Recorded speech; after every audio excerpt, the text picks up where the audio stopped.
Hello, Virgo. Welcome to the Plaid Sheep Oracle. Oh, Virgo. Something's about to happen for you. We start with this Two of Tentacles. And it's about a joining, I don't want to exactly call it a partnership. It's kind of an integration, really. And what we are integrating is the visible and invisible underlyings. The visible is this Queen of Aether. And I actually often associate the Queen of Swords with Virgo because you have this mercurial flavor, right? Mercury is your guide.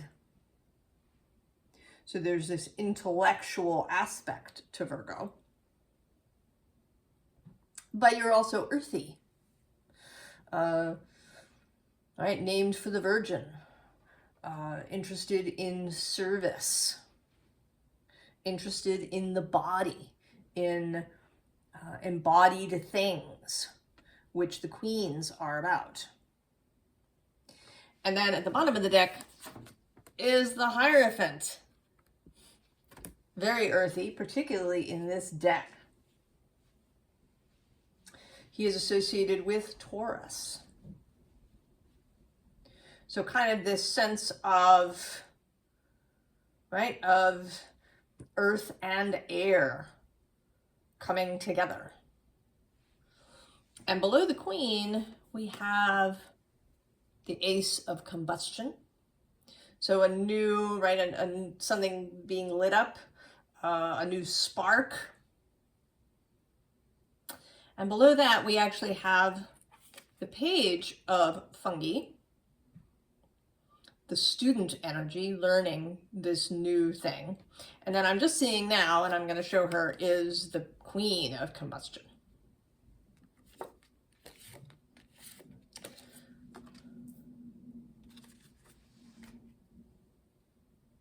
So this combining of this intellectual nature and this very earthy nature, and combining it in a very esoteric way. This is a very esoteric, occult, spiritual reading. Now, there are ways that one could read it in a more mundane way. But I'm not going to go back and forth between those two things through the reading. I'm going to trust that if it's appropriate for you in the more mundane, specific way, that you will know that. And I'm going to speak of it in this more metaphysical way. Primarily because the Hierophant is a major energy in the reading. That is just his first appearance. Now, I think this is a preparatory reading. The readings lately do seem to be messages coming out with some distance between them and the happening and the energetic shift. So in this case, it's the upcoming shift of the nodes moving from Aries, Libra to Pisces, Virgo.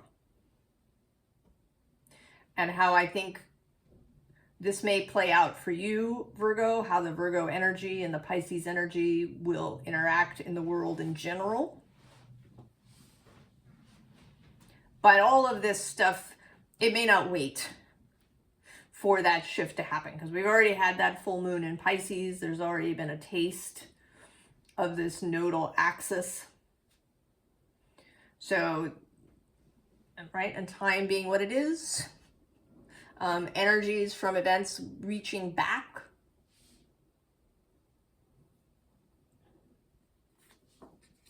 But we start with the ancient muse. This is actually one of the cards that drew me to this deck. It's the card that shows up, that showed up on the site where I saw the deck the first time. She says, soul truths, higher self, deep inspiration. But this sense of her being filled with flowers, filled with roses, that there is this depth to you, Virgo, that maybe you haven't even seen. I think that Mercury can cause a kind of lightning surfacing thing that can happen. You know, of the mutable signs, we certainly think of Pisces as deep. But Gemini, right, not so much. I think, of course, that all signs, you know, have their own depth, things that are their depth. But we may not perceive it. And it may be that you have perceived yourself perhaps as more everyday, right? As more very practical. You know, the spiritual, these things are all very interesting, and it's good to have, you know, maybe a meditation practice or something that you do to kind of come back to yourself after you've been out in the world and bumping up against people. But that you see yourself really as a very practical kind of person. Maybe you're a problem solver. Maybe you're the one that everybody goes to when they, you know, have some practical issue they need to deal with.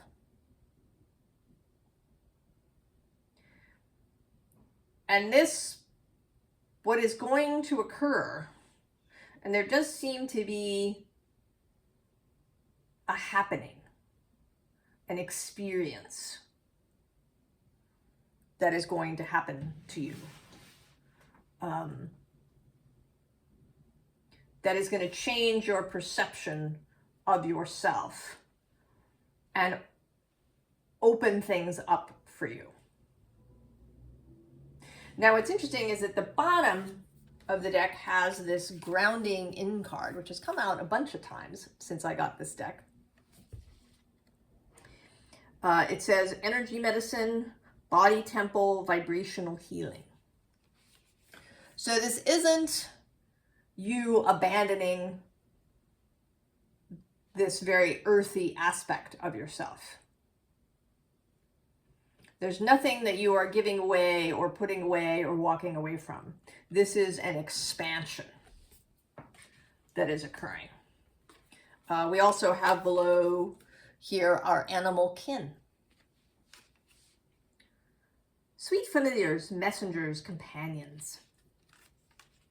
So part of this expansion is to start including others kind of in your circle.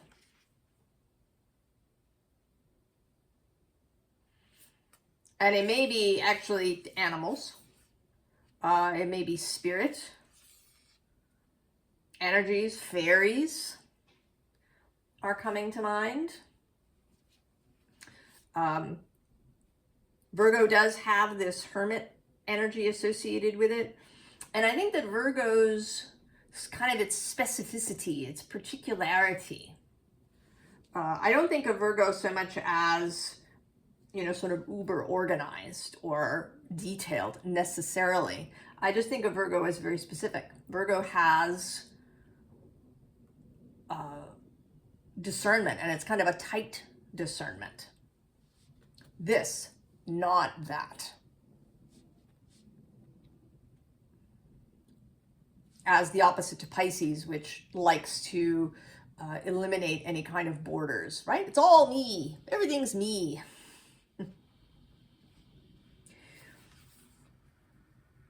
Here, this is, right, there's a sense of inclusion of others. Into, and maybe it's actually also not so much including others in your group, but including yourself in theirs. So if you've been thinking of yourself as very separate or different, maybe you've got a bunch of really spiritual friends who, who do divination, or who are really into astrology and are really into seeing all the the movement of spirit through life, how, the above and the below mirror each other and are each other. And you've mostly, stayed away from that. Now you may find yourself really attracted to it. So then we have deep rest. Shifting gears, recharge and repair. What primarily comes through for this is this sleeping aspect.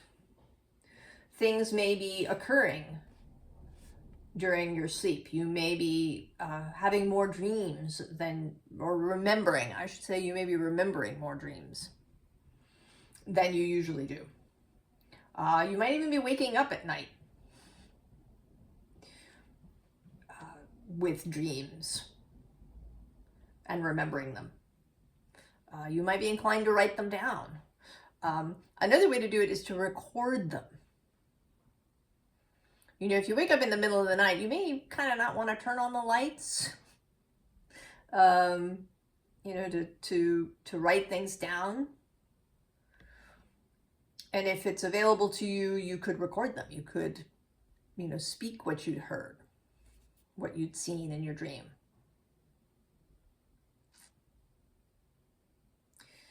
There may also be, things that are happening with your body, your subconscious, unconscious, and soul self may all be really having conversations while you're asleep. Things are happening. You may find that you are more tired than you might be if you're normally a good sleeper, and you're feeling sort of tired in the morning, even though you seem to have gotten 7 or 8 hours. It may be because stuff is going on, and that you might need to nap when that's possible for you. And then we have Akashic Flow. Tapping in, ancient library, awakening.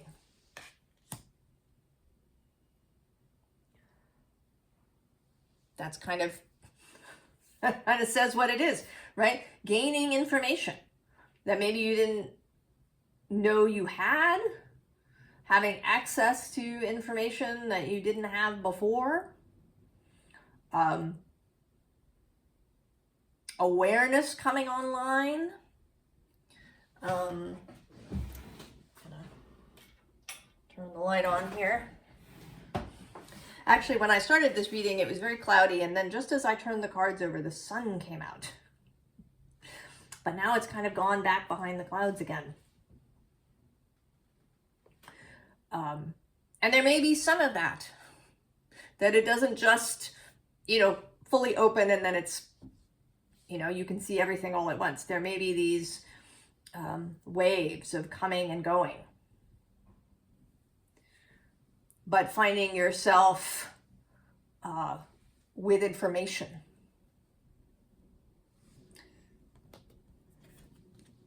And then there's this shadow key. Inner waters, disclosure, emotional healing. And what this feels like is the sun coming up. Maybe in a way that you've never experienced before. It's almost like being on another planet. Witnessing a sunrise in a way that you never have before. It makes me think of that story that astronauts tell, of their first view of Earth from space. That it's this very moving experience, this deeply emotional experience to see the Earth from space. To see it you know, this, right, this blue ball, this, you know, almost perhaps this being. Some of them may even have that thought and just haven't voiced it because it sounds cuckoo in the mainstream, that we know it's not. But this sense of revelation of saying, oh,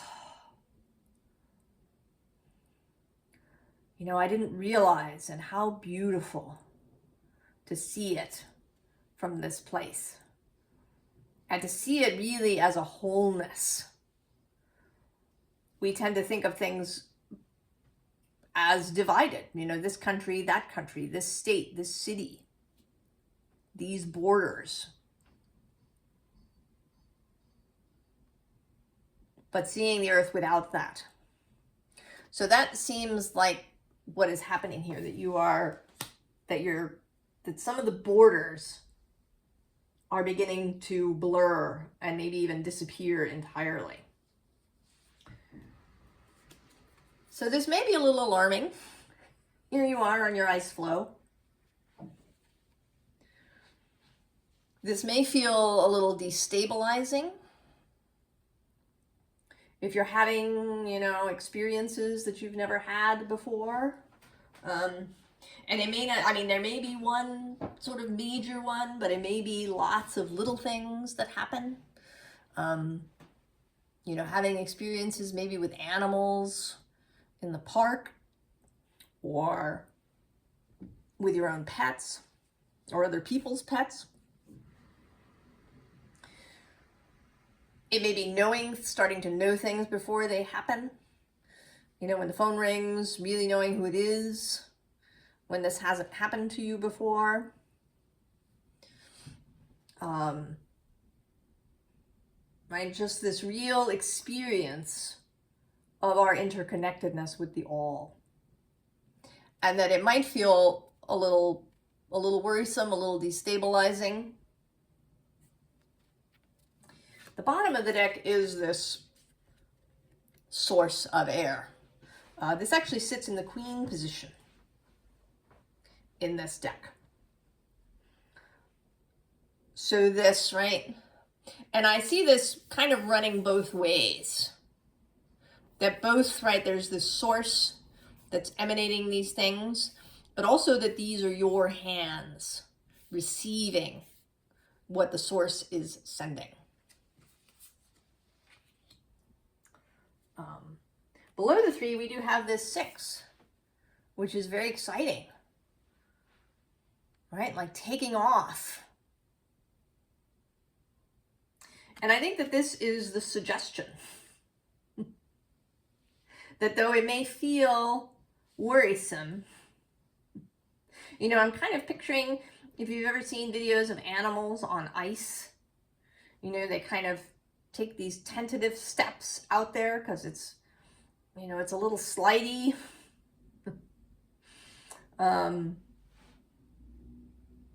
You know, or little children on ice. But then, right, then they get their footing and can start making progress.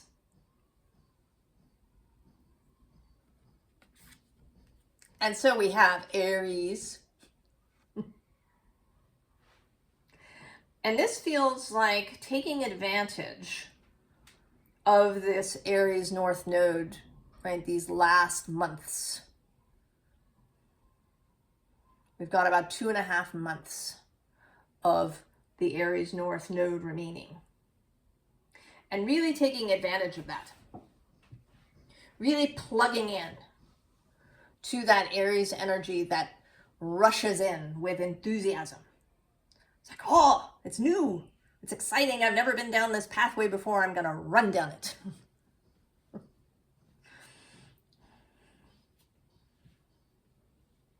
Right? Angels and fools may fear to tread, but I'm going.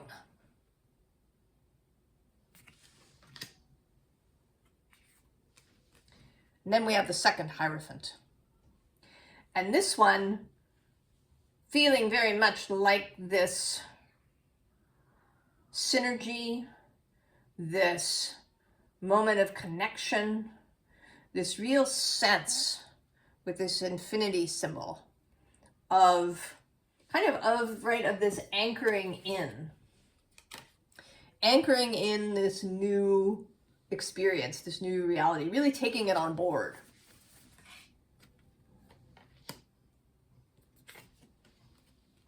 And then we have the seer of earth, kind of having a bodily integration, which you're so good at, Virgo, when you allow it for yourself, when you don't get, too caught up in your head. You have real skills, real capability to ground these experiences, to really merge them, integrate them into yourself, so that you can feel the ground beneath your feet. You are stable. You're not going to go flying off into the ethers. You learn how these things feel, perhaps, in your body. You may have a real kinesthetic, somatic sense of these experiences. Learning what feels like what in the body so that you can use this information later.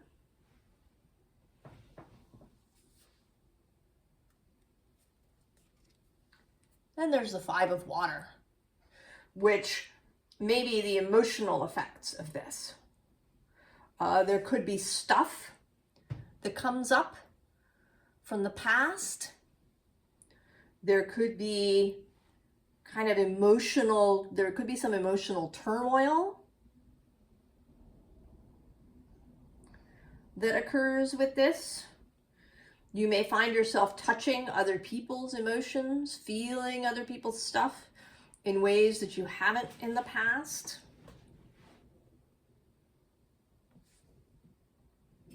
But, if you're feeling this, you've got both the King of Air, that intellectual clarity, the ability to really to see clearly, to know what's happening in your own mind, to not let your mind run away with you. And then at the bottom of the deck, the Ten of Earth, that personal stability. And all of your life experience, all of your wisdom that you've accumulated. You have that. It doesn't disappear on you. And nothing that you have ever done or been or experienced is ever wasted.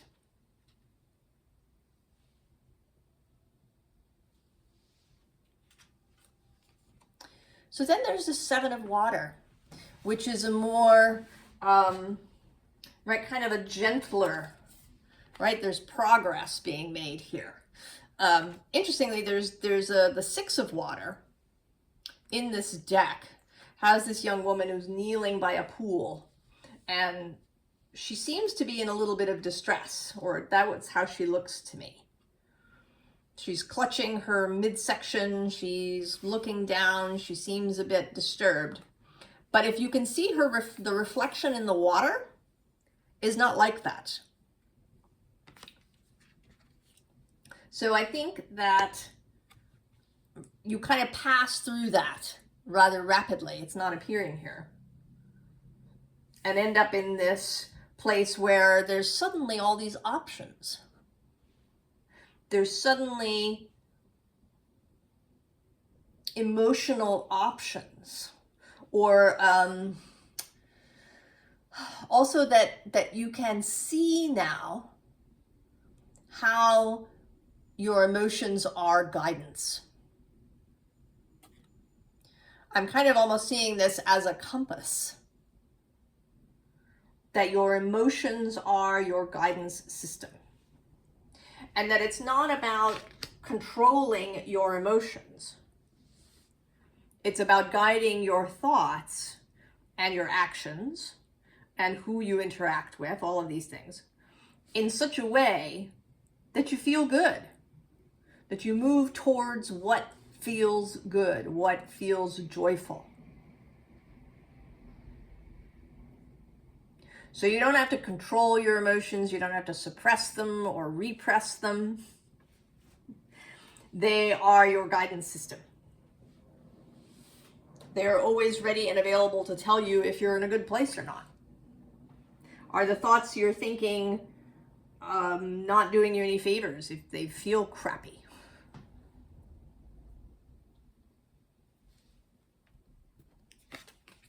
And so we have the sun with clarity, with a newfound ability to see what is around you in much greater detail.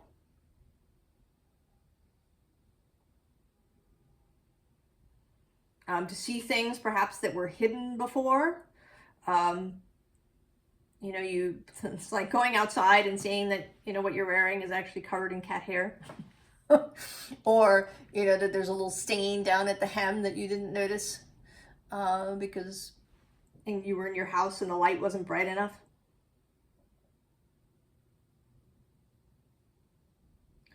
Right? The sun coming out. And also the sun coming out in a joyous sense. That you feel more joyful, you feel more optimistic about everything. Because you're having this really embodied vision. You're really seeing and understanding what is there. And so we get the Hierophant for the third time.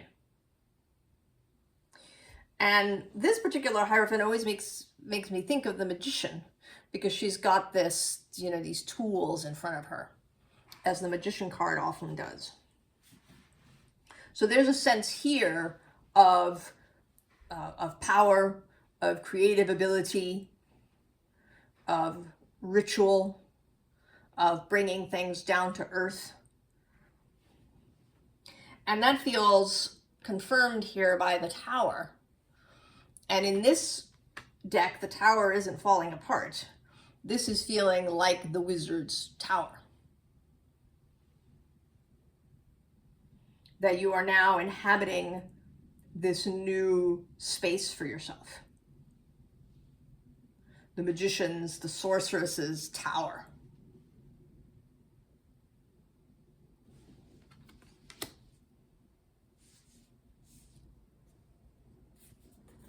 So now we have two cards that have been coming out a lot. Into Me I See, and at the bottom, Exposed and Revealed. So this, right, this ability to see with clarity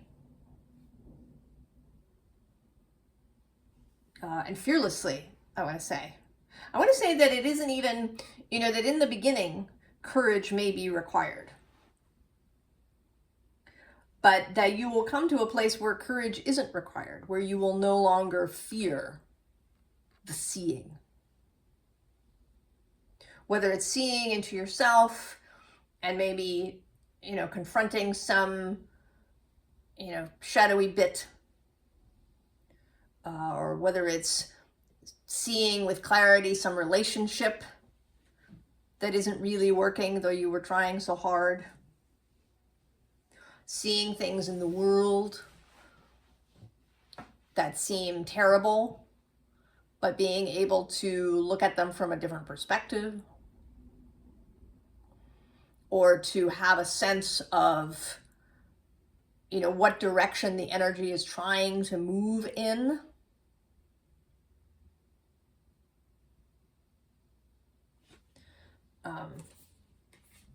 You know, this is kind of a thing with astrology.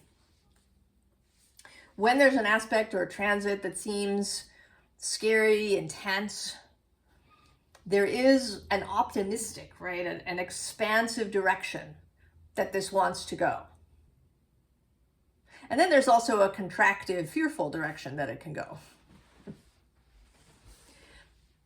And where in the past you may have tended towards the contractive, perhaps, especially if you kind of got spun out in your head about it, now you are really going to be able to see what the expansive direction is. and to then move in that direction. Below this into me, I see we also have feeling the world, right? So there's this, right, this idea of seeing the world from above, of having a different relationship with other people, with humanity as a whole. It may entirely change your concept of service and how you think about that and what it means to be of service. Because under that, we also have opening to discovery and healing the heart.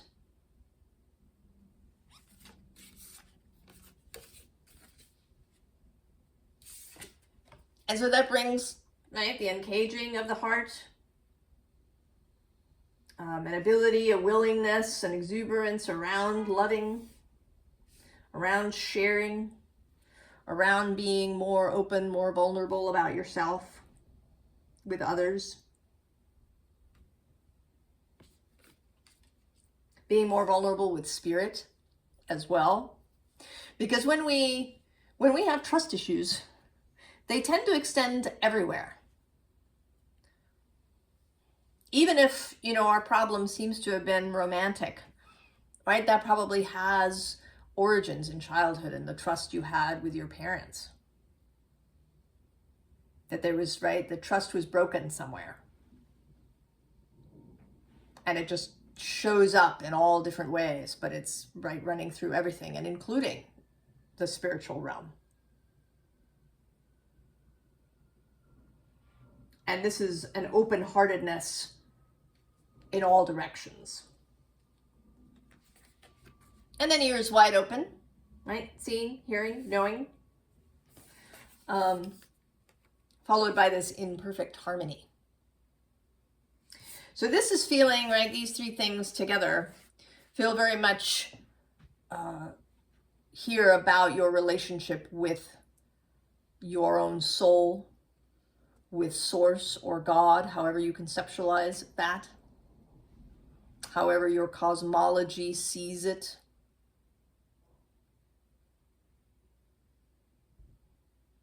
And also harmony amongst your different parts, this intellectual part and then this really embodied part, heart and mind, mundane and sacred.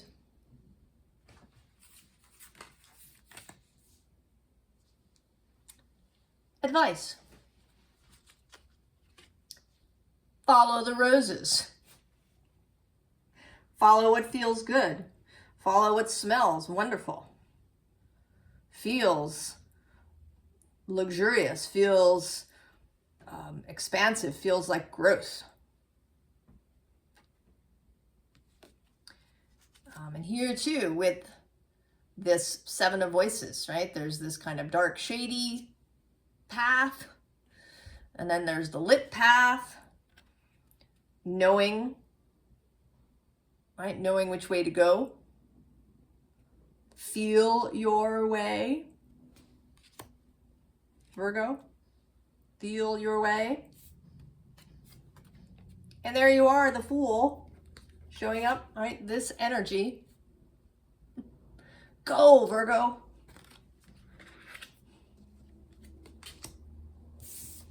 So we have you, here you are as the Hermit. And the question is, are you, how are you as the Hermit? Is this kind of you in your tower where you go to commune with your own muse, right? With this ancient muse. But it's, just a period where you are. It's not an isolation. It's some time of solitude. It is following your own conscience, your own guidance. Or are we talking about isolation, right? This Four of Cups, rejection, not seeing right? Not seeing this sacred kiss that is happening around you. See the sacred kiss. Open your eyes to that, right? The High Priestess, of course.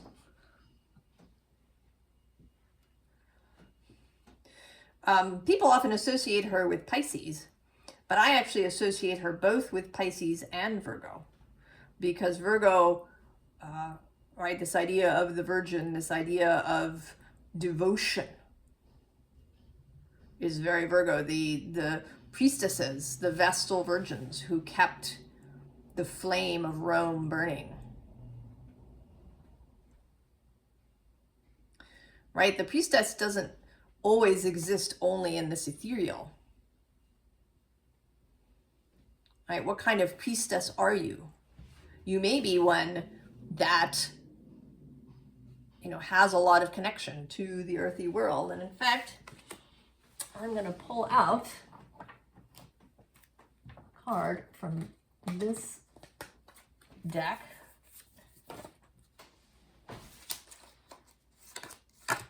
Which is the Hierophant card from this deck.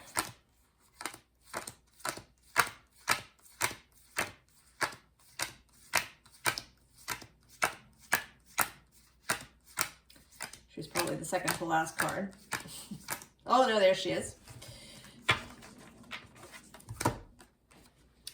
This Hierophant, who has, right, this priestess feel, this kind of oracular thing, like she might be, you know, she's about to scry in this bowl.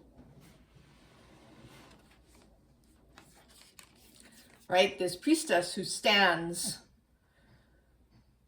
both in spirit and in earth.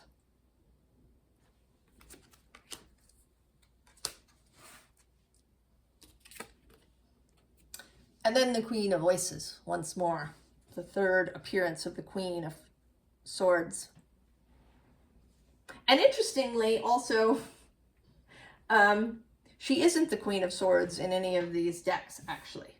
Here she's the Queen of Voices. Here she's the Queen of Aether.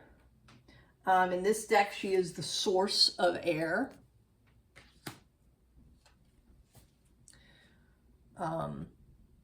So there's more here, there's less here to do with intellect. If we think of the swords as, right, the sharpness of intellect, and more to do with aether, with spirit, here with voice, with how you speak, how you listen, having discernment around both, being really willing to open this connection. Oh, and there's the sun coming back.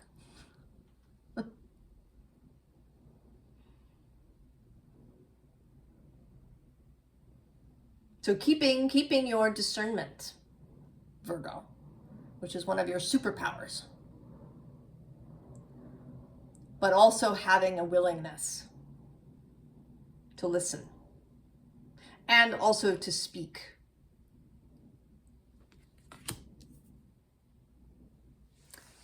Virgo, very powerful. This combined air and earth.